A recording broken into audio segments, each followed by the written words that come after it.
All right, 11:05, we are ready to get started. I hope all of you guys are ready for this great presentation that George has compiled together for us here. Today, we will be discussing the state of lead generation post-COVID, specifically for the manufacturing, industrial, and agricultural industries.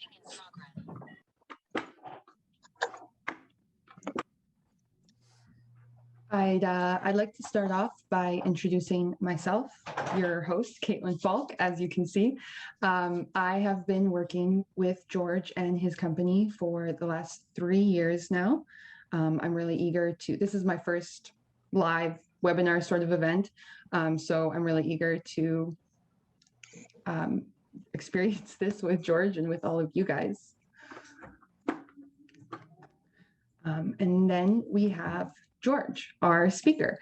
So many of you may have seen him speak at the Canadian Manufacturers and Exporters event that happened back in 2019.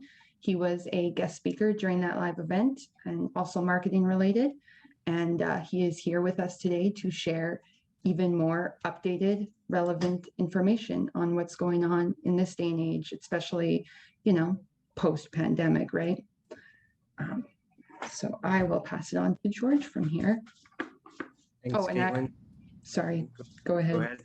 I also was just going to mention that I'll be monitoring the chat and whatnot. So if you guys have any questions, shoot a message. Hey, sounds good. So thanks everyone for attending. Yeah, I just wanted to start by saying I've worked in the manufacturing industry for 24 years. So I have been doing marketing for the last 12 years of that, but I started way back, even in the last year of high school. I was doing production work and then worked my way up, went to quality control, and then I went to a different company and got into accounting there and customer service. It was a smaller company at the time and it's pretty big now, but anyway, just kind of working my way up the ranks like we usually do, and ended up in sales and marketing there, and now owning a marketing agency and helping out manufacturers, industrial services, and the ag industry. So yeah, TRC, the Tire Recycling Corporation, that's the first place I worked when I was still in my last year of high school. Krahn Plastics for 5 years, and then Icon Technologies for 6 years. And then now I'm working with a great team here at our agency for the last 12 years. So helping all these different companies with marketing and inbound lead generation. So yeah, just to prove that I actually did work in production, here is like a photo of a photo of a photo. It's super blurry, but that's me standing on a stack of slides when I worked at Krahn Plastics. And I'm probably breaking 3 or 4 different safety rules there. Sorry. All right, we got Brent on 2 different screens here, so that's cool. We got surround vision. No problem. Okay, now I'll keep moving here. So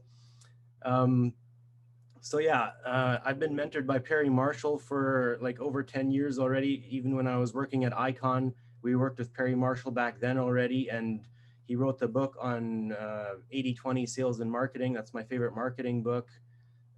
And he wrote the book on Google ads and Facebook ads and stuff like that. So that's kind of what he's known for. He does marketing on a higher level. It's not just advertising and stuff like that. So, but yeah, he's my mentor and really good guy. So yeah, for anybody who has to duck out early here today, if you just remember this link, provenresultsagency.com/SLG, state of lead generation is what it stands for. So if you just go to that link later, you can download these slides. You don't need to take notes, so you can just download the PDF of the slides, download the video recording. And yeah, and there will be some bonuses and stuff like that there. We're offering our 80-20 marketing analysis for $95. So that's about as hard of a sales pitch as you're going to get here. So we're not here to sell anybody anything. We just want to share this information, and we're in this industry, so we figured it would be good to share this stuff. So yeah, as Caitlin mentioned before, we would love it if you guys pipe up with questions and comments as we're going through stuff, because often when you're doing these things, you forget your question by the end or whatever. So in the moment, if you have a question, just wave if your camera's on, or just say, hey, George, or whatever. It's super informal. I'm not going to get mad if anyone pipes up. So, and yeah, also in the chat. So Caitlin said she'll be watching the chat there. So yeah, we'll dive into it here. Just for a little icebreaker here, just to get you guys talking. So if you want to unmute, and what's the funniest thing that's ever happened when you were on a Zoom call? And just to make it interesting, we're going to give a $100 gift card to the store of your choice for whoever has the best answer. So any funny stories out there?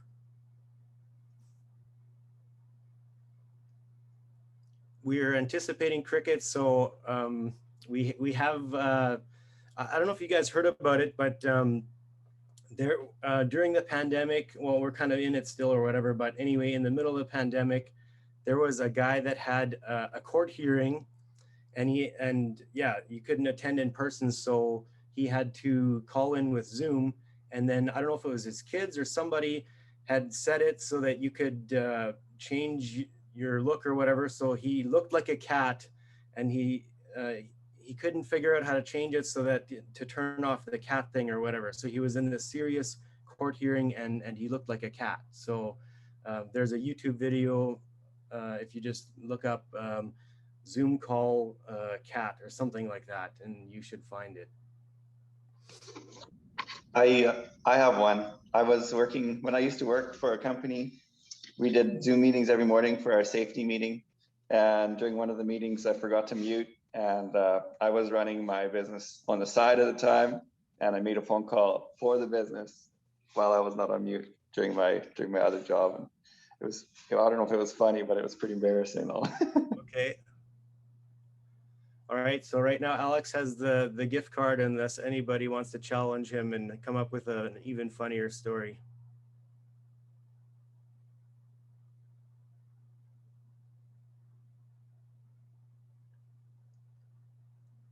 Okay, all right, well, yeah, so we'll send that out to Alex.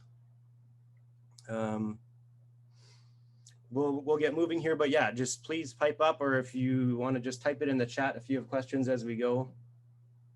Let's see here. There we go. So yeah, 3 main things that you need to know. The pandemic lasted long enough that buying behaviors have changed. I'm going to show some slides verifying that it's not just in our heads. There's tons of recent privacy changes. So every week we do these industry updates with our agency, and there's all this stuff coming down the pipe with the online stuff. There's a focus on privacy now. So that's a big thing that you need to be aware of. And then the last thing is kind of neat. We had some breakthroughs this year the past year, and we've been able to see exactly where sales of big ticket products and services with long sales cycles come from. So it's easy when you're tracking e-commerce and you just set up your transactions, and then it all just kind of imports nicely and you can see how many sales you're making. But when you have a big product or service like 5 figures or 6 figures, and to try to track where did that come from, because when you have that knowledge, then you can start putting more of your marketing budget and everything towards those kinds of things. So yeah, I'll do a live demo. So part 3 is a live demo. The other 2, I'll just go through my slides here. So yeah, on this first one, buying behaviors have changed. So McKinsey & Company is a management consulting company, and they compiled all this research here. So I just got the highlights here for you guys. Most B2B seller interactions have moved to remote or digital. So that's kind of straightforward. So the in-person was a lot less during the pandemic, and it's kind of returning to that, but there's more info that I'll show you a little bit later on here. But yeah, obviously the reason why, so they asked people, is this actually what you want? Like, now people were kind of forced to do that. So now that things are opening up more in certain areas, some people still prefer to do the online stuff because yeah, the 3 main reasons: ease of scheduling. So You don't need to travel somewhere either. So that's the second one. You save on travel expenses. You can just hop on a Zoom call or a phone call or whatever. And for safety, we're not spreading the virus around as much then. So, and there was another article. This was on FreightWave, supply chain website. So there's a few things they talked about: old school versus new school manufacturing. In the old days, you would very tightly guard your product specs and pricing of everything. And these days, the more transparent, the more open you are with everything, that seems to work better, and just provide as much data as possible on your products. And then same thing with sharing information about your products. So in the old days, you would have like a PDF line drawing. Yeah, they didn't have CAD like 3D CAD maybe 20 years ago. I'm not sure when it started coming in, but yeah, there was no option. But these days, you can export this beautiful 3D CAD video, and you can use that in your marketing. And we have one customer who uses it very nicely on their site, and you can spin this big piece of equipment around and go to the different parts of it and things like that, and just learn more about the different features and benefits of their equipment. So yeah, and then the third thing here, so buying experience. This one I'm not so sure about. Old school quote form on the website, and then the buyer would have to wait for a salesperson to send pricing, specs, and how long is it going to take for me to actually get this thing. So in some situations, like, it's still necessary to get a quote form. It's not just so cut and dried. You can't just have all of the pricing everywhere. But yeah, new school is, if at all possible, having the parts and accessories for your products and stuff like that, have it on your site, and then people can buy it with e-commerce. So that kind of ties into the next thing here. Hey, George, we've got a comment in the chat, so I'm just going to read it out if that's okay. Sure. Yep. You're muted, Caitlin. Sorry. Yeah. Brent says, we are seeing a massive increase in sales almost effortlessly right now, probably because of the pandemic. But I would say we are more concerned once this crazy money spending crashes. What to expect for next year is our big question, and how to prepare for it. Okay. Yeah. So that's a good question. So Brent, it looks like, in your opinion, it's wild spending now, and it's not really, so you're anticipating that it's going to go down, right? Yeah, absolutely. It's been a completely, let's just say, sweep all is our big one. It's been absolutely incredible. Usually June, July, we're dead, and we've always been trying to figure out how to create leads and generate sales in our off season, which would typically be now. Right now, we're still trying to build units from our crazy spring sales, and we don't even have stuff built for fall, and leads keep coming in. So right now, it's just a matter of trying to ram out more product faster. I think it's going to all come crashing down to a certain extent eventually. Which I don't know, crashing, but it's going to slow down eventually. And how are we going to be able to reach people then and still keep the product flowing? Maybe come spring of 2022 or something like that. I don't know. Hey, so yeah, so I'll share that too. So we're actually kind of riding this wave too, because more businesses have shifted towards using like inbound lead generation from the internet. So we're just kind of fortunate to be in the right industry at the right time.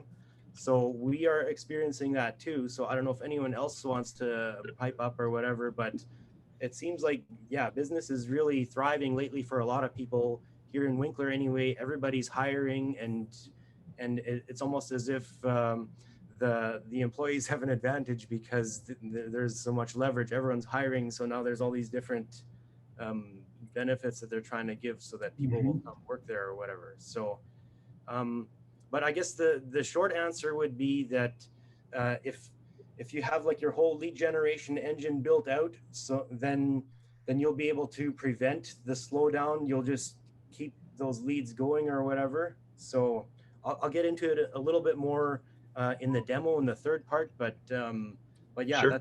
That's very interesting. That's a good comment. Okay.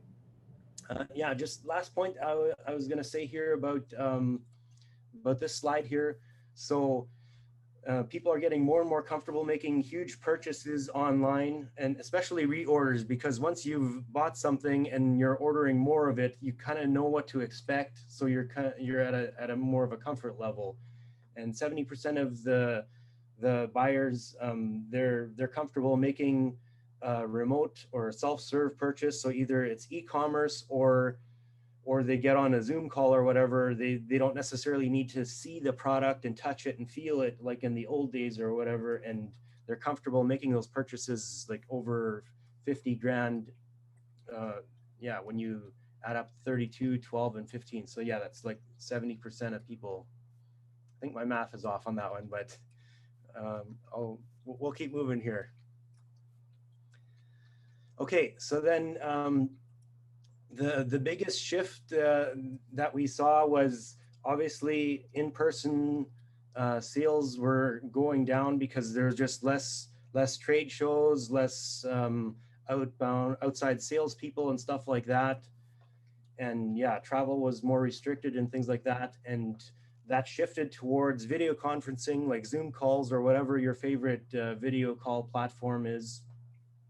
And online chat was the other one. So that more than made up for the decrease in the traditional in-person stuff. And yeah, so live video makes sense because this is the closest thing to a face-to-face conversation that we can have. We can see each other, hear each other, and everything. It's just, it makes sense. Yeah, and then live chat because that's much faster than getting an answer to an email. People just expect, oh, okay, if they have a live chat, then I should get an answer instantly or at least within a minute or so. So, and then as far as actually driving revenue, this was kind of surprising to me, but it makes sense too. So yeah, traditional in-person was down. The actual sales that were getting closed, video conference was up 69%, and then chat was up 31% from where it used to be. So, but yeah, if people got to make a deal, we got to keep doing business throughout the pandemic, and then it makes sense why the video would be the most popular because it's like a face-to-face conversation. Okay, so, and then even like often we'll just kind of resort to just calling somebody on the phone. Well, I can't go there, so I'll just call them on the phone. But what this shows is that most people preferred video calls like a Zoom call to a phone call. And then it shows 4 different examples here: meeting with others in your company. So our agency, we went full remote before anybody had even heard of COVID-19. So we didn't miss a beat when it happened. And yeah, most of our meeting with our team is on Zoom, meeting with existing customers. So we work with lots of people that are outside of our local area. So that's kind of been the standard for us for a long time already. And then prospects and meeting with suppliers and stuff like that. So those are also preferred video call versus phone call. And they didn't say in their study, but to me it makes sense because communication is 7% what you say, 30% how you say it, and 55% of it is visual. So I'm waving my arms here, and for the people that have their cameras on, if they're nodding in agreement, or if people are slow blinking, then I know I'm losing people, and then I need to kind of pick it up or whatever. So all those different cues we have when we're on a video call instead of just a phone call. So, and this was interesting to me too. Most people are expecting these changes to stick. So Brent before was saying that they expect things to kind of wind down as far as sales. Like there's crazy sales going on, and then they expect it to wind down next spring or so. But as far as all of like the changes that have happened, like shifting more towards video calls and things like that, and new sales models and things like that, nearly 9 out of 10 people think that these changes are going to be permanent. So I believe, or yeah, we know that there are some trade shows starting up again and stuff like that. So those will definitely come back, but they're probably going to look different. And I don't know. I'm guessing attendance might be a little bit lower. I'm not sure about that, but so yeah. But basically, the reason why these changes are going to stick is because once you repeat something 21 times, it becomes a habit. So even in our procedures that we have in our company, when somebody has done it 21 times, then we consider them an expert in whatever they're doing. You can do it without looking and stuff like that. Yeah, and people are just used to doing things that they never used to do. So yeah, just a little bit more about my personal experiences during the pandemic. I did dozens of sales calls on Zoom, and me personally, I always hated it when I was on the phone and just trying to explain something in words, and it just felt so cumbersome and stuff like that. So when I can do something like this, where I can show someone my screen and explain it that way, that made it so much easier for me. So yeah, for all the sales guys out there who may or may not hate Zoom, to do like a demo or something like that. We have one customer there, they're talking about doing like a Facebook Live video, and they're gonna do like a walk around of their piece of equipment and things like that. So those things all work with video. We got higher quality cameras and stuff like that, fast internet. So the way is being paved for those things to work. So, well, yeah, and then so one specific thing that we noticed was that obviously, since there's less trade shows and they still have budget allocated for that, they just shifted some of that towards trying this whole inbound lead generation using online advertising and that whole system instead of going to trade shows and stuff like that.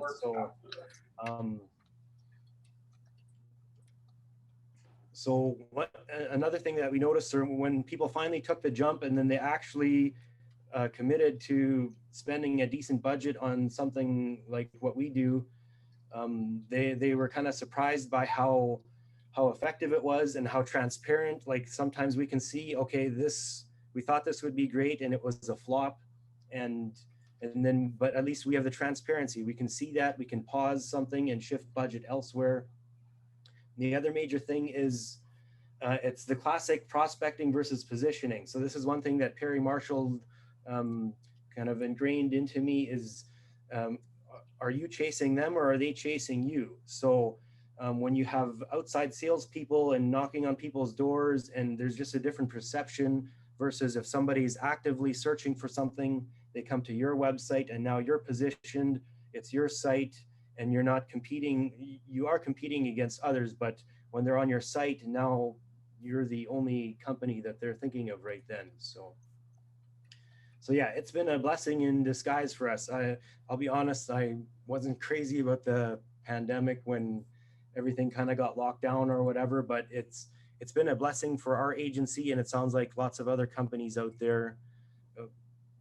What we often hear is last spring was kind of tough, and then yeah, now it's just been really good. So yeah, just a few takeaways here. So getting back to that e-commerce stuff and doing all of the self-serve, all of those things. So don't just rush out and just change everything to e-commerce. Obviously, every case is different. Your company is going to be different. Complex products and services, you usually need to talk to a live human and then have that conversation. But what I would recommend is if there's like standard parts, off the shelf stuff or whatever, you could experiment with that, and then it'll probably save your team some time just processing orders and doing a bunch of stuff manually. If people can just go through e-commerce and just go and buy these things, especially for reorders and things like that. And then, George, just a quick comment from Brent we got in the chat. He says, we made this decision about 3 years ago. Trade shows were almost a waste of time and money. Okay, that's interesting. Yeah, I guess it depends too. Like we've had a few different companies say that that they're not going to spend any more money on trade shows. And what we did, like before they completely pulled the plug on those, then we have a system that we use, and I'll send you guys a link to that. That's on the bonuses page. There's actually a link to how we promote trade shows before it even begins. Caitlin is a ninja at building out those campaigns, and even the last one that we did, there's one customer, I forget where that one was. It was somewhere in the States, and this was I think 2 months ago or something.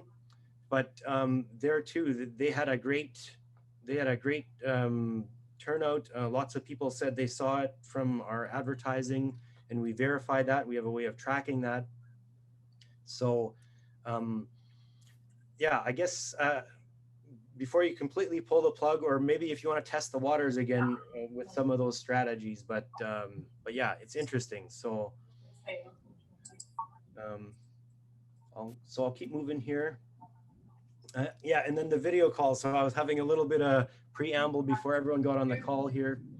Don't write off video calls just because it's more complex than just picking up the phone.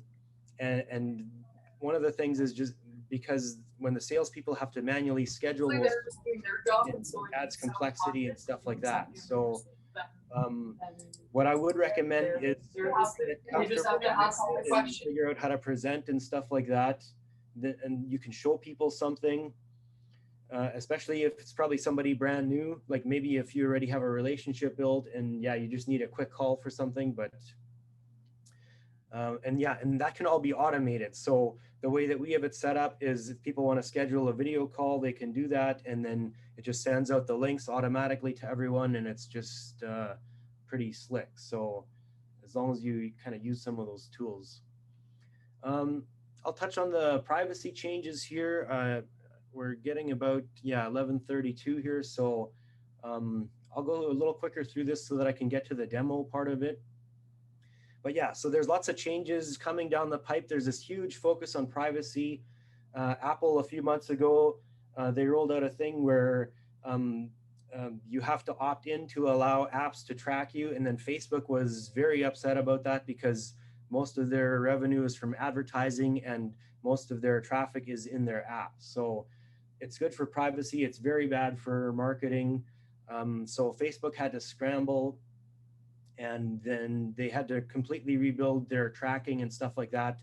We got everybody switched over to this new tracking, and yeah, it works very well for B2B as well and B2C. I'll show a little bit more of that in the demo. Yeah, and then same thing on the other side. So Apple started blocking third-party cookies. So you can kind of see the common denominator here. Apple is this big thug in the market. And so they started blocking third-party cookies in their Safari browser, and there's just so much pressure. Google sees the writing on the wall. Everyone is kind of hearing about, okay, blocking cookies and all this stuff and blocking ad trackers and all these different things. So Google is proactively changing the way that their tracking works. So it's not targeting individual people, but so that companies can still track their advertising and see that it's working or how effective it's working. So yeah, those are just the two major things. It's kind of years in the making already, and there's some changes coming in the next year. So yeah, everything is trending more towards online inbound lead generation. So you should kind of get a little bit more up to speed on these changes that are coming. And just the biggest thing is collecting first-party data. So instead of just what a lot of companies would do is they would just retarget people and follow them around the internet for the rest of their life, and you would see their ads and get sick of them. So that's kind of what ruined it for everyone. But what you can do, as long as you collect an email address or a phone number from your website visitors, then you can do campaigns, you can advertise to them, you can, obviously the sales people will follow up and call them and email them, but the marketing helps by just those multiple touch points. They'll see those different ads out there, and then they start seeing you in many different places and stuff like that. So you stay top of mind. So yeah, and just adapt to whatever changes are coming in the next couple of years, just to stay ahead of the curve on that stuff. So yeah, the last part of it here. So we're at 11. Yeah, we got about 25 minutes for this last part. We cracked the code on seeing exactly where these big ticket sales are coming from for these products and services with long life cycles. So with that, I'm just gonna jump into my live demo. Oops. So the company that I'm going to be talking about is CanWest Concrete Cutting and Coring. They do B2B and B2C, so they have commercial and residential services that they offer. They're the most dominant company in Western Canada for anything related to cutting concrete. So anything from as small as cutting a basement window into a home, or just cutting a hole in the concrete for that, all the way up to like a bridge demolition where it's like an older bridge and then they got to cut this thing piece by piece and disassemble it and stuff like that.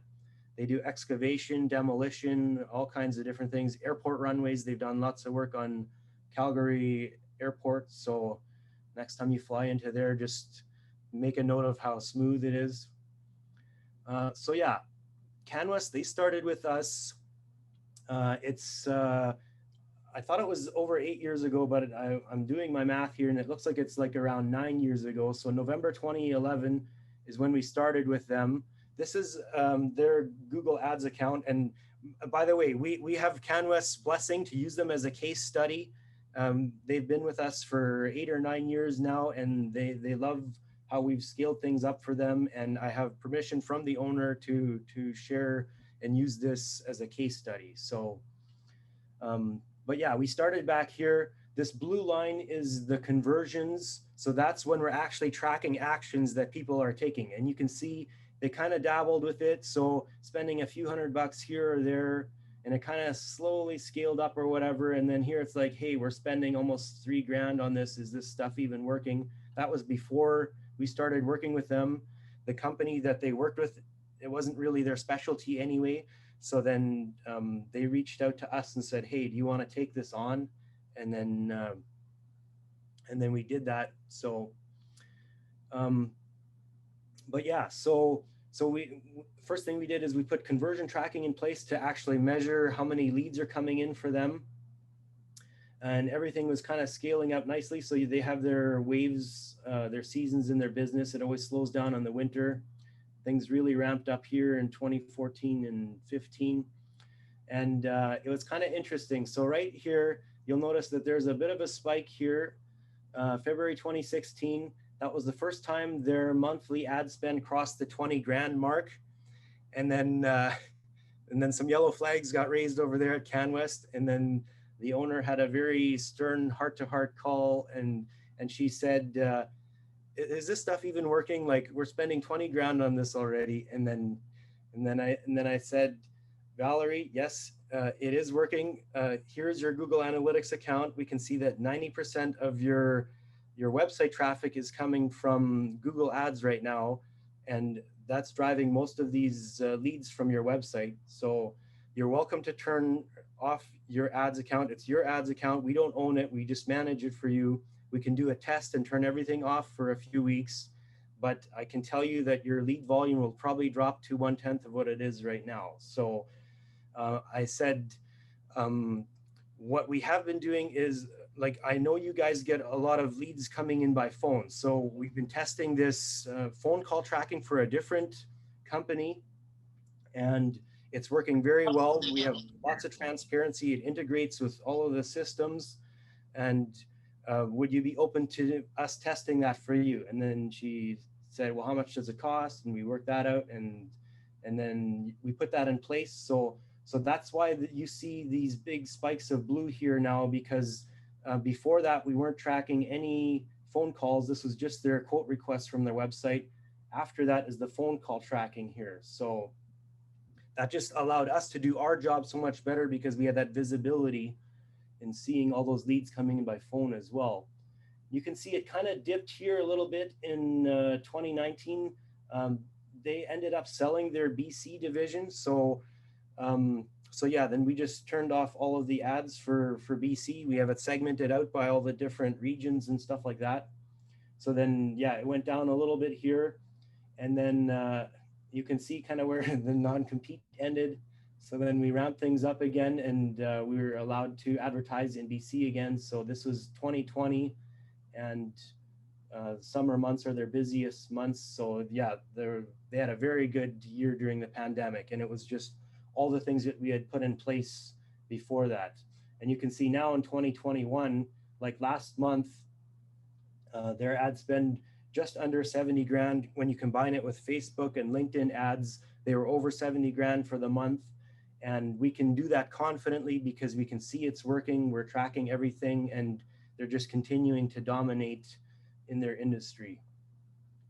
So that's kind of the storyline a little bit. So this is kind of where everything comes together in one central place. So this is Zoho CRM. Our agency is an authorized Zoho partner. So this came from a conversation again. They said, okay, this is great. We like the phone call tracking, but we want to know with certainty that the quote requests are coming from Google Ads. So yeah, then I started researching different CRMs, and then we decided on Zoho CRM because it integrated the best with everything. And because before we would show them, we have so many quote requests that our month-end report shows, and you have some emails in your email system here, and they wanted to know for certain that those were coming from there. So yeah, we put this in place for them. We can see right down to each person where they came from, whether they filled out the form or they called in. It's integrated with the call tracking. So this is their live dashboard. We can see here we're sitting at 616 leads for the month of June. I haven't refreshed this yet. It is live, so I just have to hit refresh, and then we'll just see where they're at now. So yeah, they're at 629. So they're on track to beat last month by a little bit. Month over month, they're up 1.5%. And yeah, today they're at 12 leads. Yesterday they were at 4. So yeah, we're on track to beat last month for them. You can see, so this correlates with the same kind of curve that we saw in Google Ads, where they're having a better year this year than last year even. So yeah, towards the tail end of last year, then their leads kind of spiked, and then it slowed down during the winter here. But yeah, what this does is it shows you exactly where all the leads came from, and you can see the top 10 lead sources. So the 1, 2, and 4 are all from Google Ads, but they're different kinds. So 4 is from the quote request form. Number 1 is from phone calls that came in. 2 is from the ad extensions. That's the phone number that shows below a Google search ad. And then, yeah, there's other ones here. So if we can't automatically see what the lead source is, then the backup is whatever the person answered in the "How did you hear about us?" question on their forms. So things like former customer referral and stuff like that. We can track the offline stuff too, like construction site, they'll have signs up and stuff like that. So I'm just going to show one example here. So what we're doing now is we're taking it to the next level. So we can see the leads and stuff. So we already started testing this out end of last year. We want to try to link their accounting system to Zoho CRM because it integrates very nicely with different systems. So we did a few transactions manually, some of the residential side of things or whatever. So what we're trying to do is do this test and then integrate with their accounting system, and then automatically all of those sales will import, and then we can see exactly how many sales they're getting from the ad campaigns as well. So here's one example. I'm going to use Kevin Watson as an example here. So if I click on Kevin, so yeah, he got a project done for $3,000. If we scroll down here, we can see how it's kind of integrated. So this is tied to Google AdWords. The keyword he typed in is concrete removal Calgary. He clicked on the site link, which is another link below the ad. He was on a computer, like all of this stuff. We can see which campaign, which ad it was. So on the surface, it looks expensive. Okay, $8 a click. Like, who pays $8 for one person to click on an ad? It sounds crazy, but when you're tracking everything and you know what's working and what's not, you can confidently be spending like almost $10 a click on this kind of stuff. So, but yeah, we can see ad click date. So 22/11/2020. So November 22nd is when he clicked on the ad. If I go here into their Google Ads account, so his sale was for $3,000. And if I sort here by conversion value, I can see his sale here. It looks like a 28-to-1 return on investment on this concrete removal Calgary ad group here. So I can drill down here and I can see, if I scroll to the right here, I can see, okay, that matches up. Concrete removal Calgary was the keyword. 3,000, it says 3,001. I believe the one is from the phone call, or I think the quote request. If there's no conversion value, then we just assign $1. So, but yeah, so on $16 spent, we got a $3,000 sale for this time period here. And then it even goes through to the ads. So here I can see this is the ad he clicked on. And then what you'll see here is we have 3 different ads. We're always split testing different ads. This is like advertising 101 that I learned from Perry Marshall like over 10 years ago already. You can see we're on ad test 60 here. There might be more. So as soon as we have enough volume, then we'll run our next ad test. So we can see that this longer format ad is working better for this time period anyway. We got the sale there. So what we did before we had the sales data, we still track the conversions. So all conversions is all quote requests that come in, all phone calls, and we have somebody who listens back to the phone calls on our staff. So all of the phone calls that come in, this is the phone call tracking. And we can, she listens back to them and then marks them as a high quality lead or a low quality lead. Hey, George, we got a quick question. I'm going to jump in here. Sure. Dan is asking for that $3,000 value. Is that the cost to the customer or the profit that was made on the project? Good question. So that's the sale. So this comes from their accounting department. It was an export. So that's the dollar value of the sale. So I'm not sure what their profit margin is on that. But yeah, the project was worth $3,000. So yeah, I'll just keep moving here.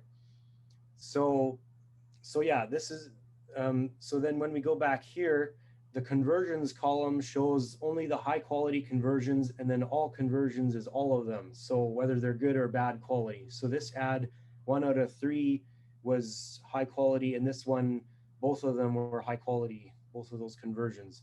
Here again in the chart, we can see there's a spike on November 22nd. So that's when that sale happened in this ad group right here.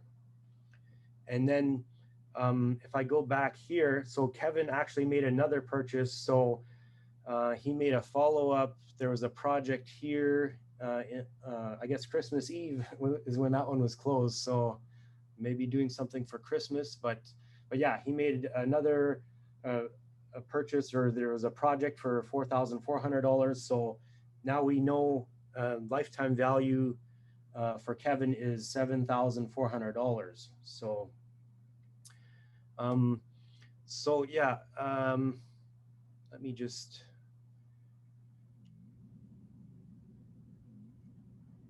I'll go back here. So if we click on this here, it shows these are the different quote requests that come in.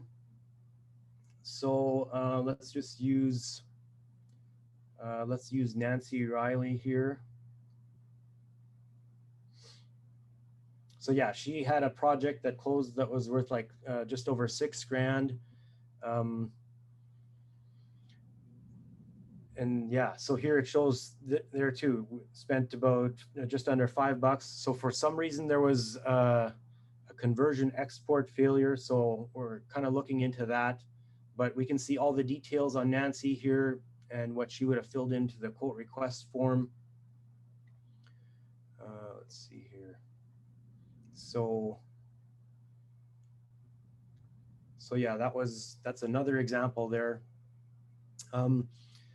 So one thing I was going to say, so Canvas isn't using this part, but what you can do is you can actually assign the leads that come in. So if you sell through dealers, you can set up a user for each of your dealers and then automatically assign it based on where which territory they're in. So there's automatic territory management.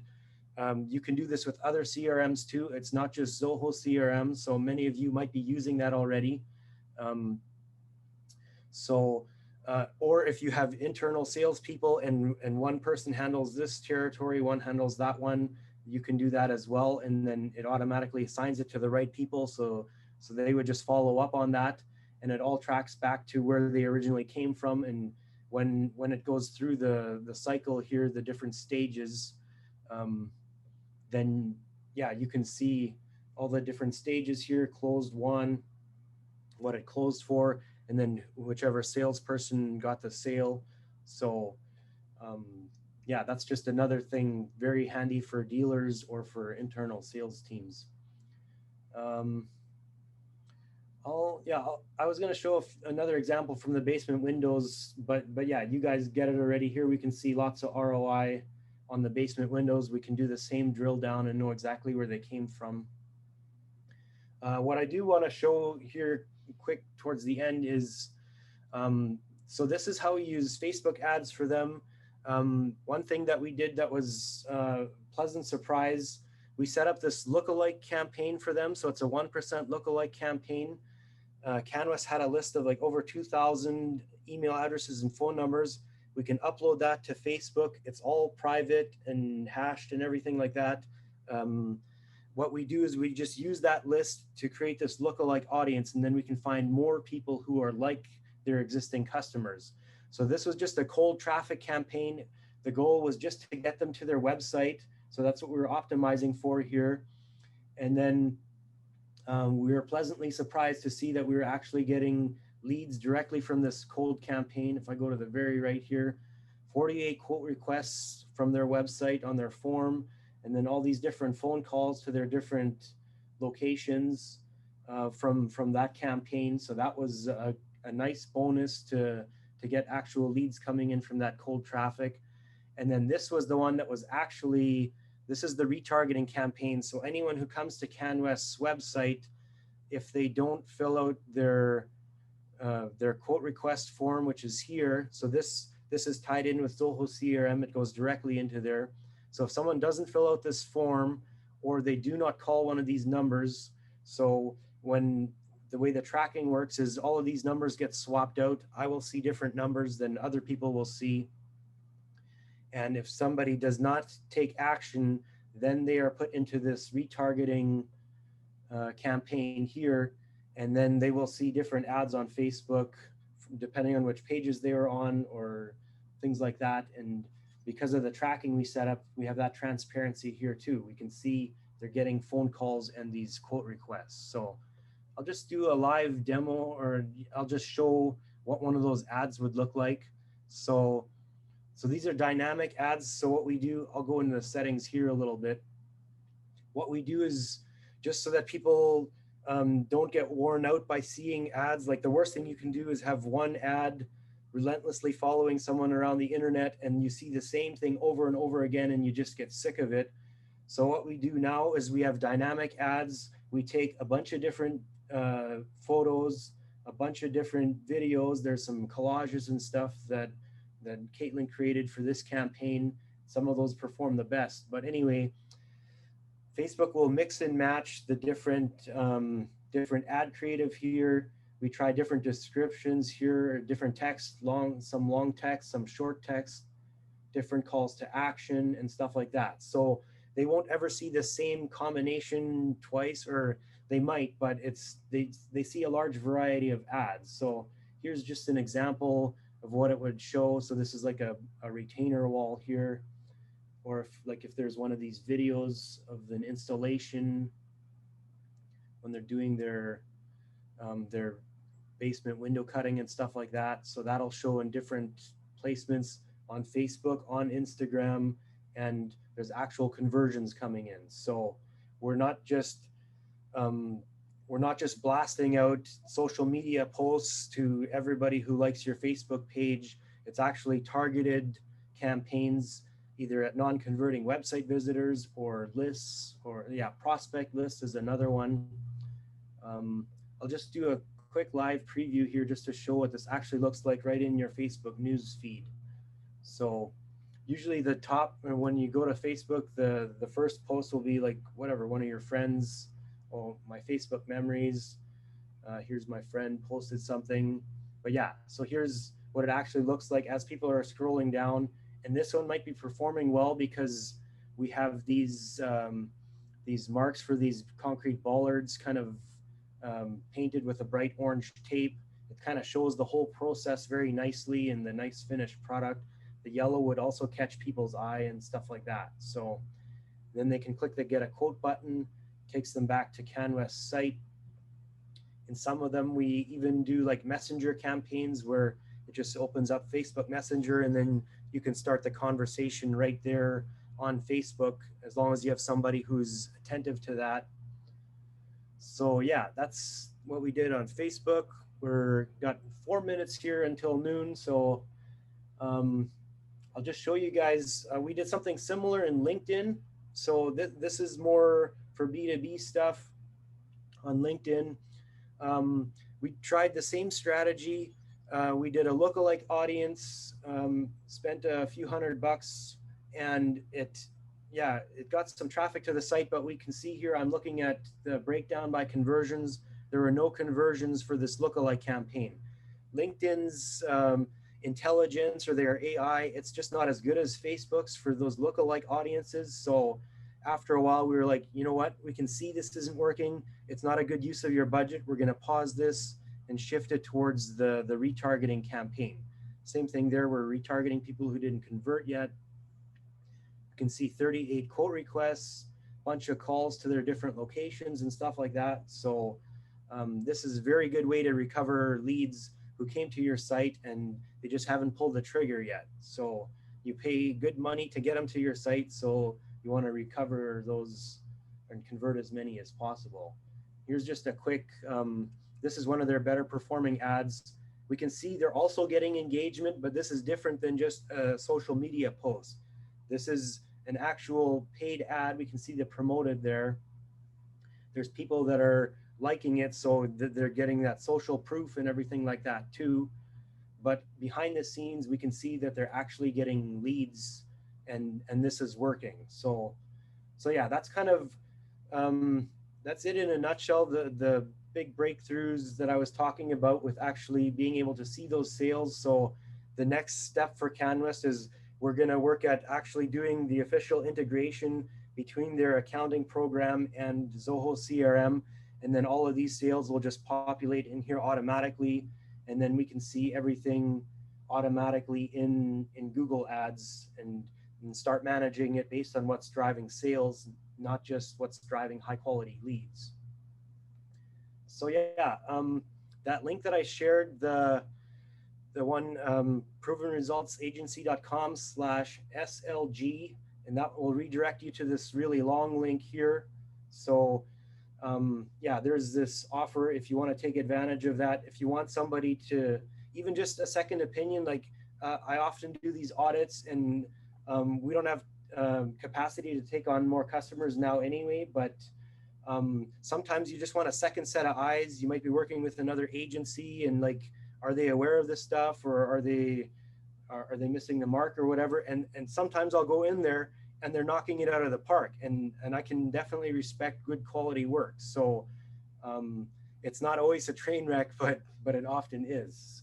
So yeah, there's my little endorsement from Perry. So he likes what I do. So he had me audit he'd do all of these audits for his roundtable members in North America and in Europe. So Perry had me do that for him for 3 years. And then, yeah, now we're just busy with other stuff. So someone else is doing that. Any questions here? So we're just about at 12 noon. We arrived on time. Open it up here if you guys want to turn on your mics or anything, or post in the chat. That seems to be a little more popular.